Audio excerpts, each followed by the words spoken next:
আসসালামু আলাইকুম। শুভ সকাল সবাইকে সাজেক থেকে। তো আমরা যে মেক্কাপুর রিসোর্টে ছিলাম সেই রিসোর্টের পাশেই হোটেলটা। আমরা গতকালকে যখন দুপুরের খাবার খাই তখন আমরা প্যাকেজ নিয়েছিলাম। তো আপনারা এই সাজেকে আসলে প্যাকেজ নেওয়ার চেষ্টা করবেন, কারণ আপনারা যদি আলাদা আলাদা খান সেক্ষেত্রে টোটাল যে কস্টটা হয় সেটা আপনার প্যাকেজের চেয়ে বেশি পড়বে। তো আমরা এখানে একটা প্যাকেজ নিয়েছিলাম, দুপুরে খাবার খেয়েছি, রাতে বারবিকিউ খেয়েছি এবং সকালবেলা খাবারটা একটু দেখান। এখানে হচ্ছে ডিম কারি, খিচুড়ি এবং হচ্ছে চাটনি একটা, আর হচ্ছে পেঁয়াজ মরিচ মাখা একটা আছে। তো আমি এডিশনালি যেটা আমরা বলেছি, আহ, আমরা ডিম ভাজা দিতে বলেছি, আমরা পেঁয়াজ মরিচ দিয়ে ডিম একটু কড়া করে ভেজে দিতে বলছি, এটা খাবো। তো সাজেকে আসলে আমি যদি কম্পেয়ার করি, আপনারা তো ঘোরাঘুরি খেতে দেখা হয়, বিভিন্ন জায়গায় খাবার এক্সপিরিয়েন্স করি।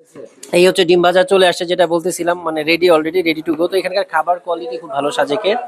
এবং প্রাইস যদি কনসিডার করেন, সাজেকে কিন্তু সবকিছু এক্সপেন্সিভ, সেই হিসেবে খাবারটা যদি প্যাকেজে চলে আসেন আপনার কাছে, একটা মানুষের জন্য একদিনে 500 টাকার প্যাকেজ 550 টাকা আছে মিনিমাম। আমার মনে হয় সাজেক ওর্থ ইট।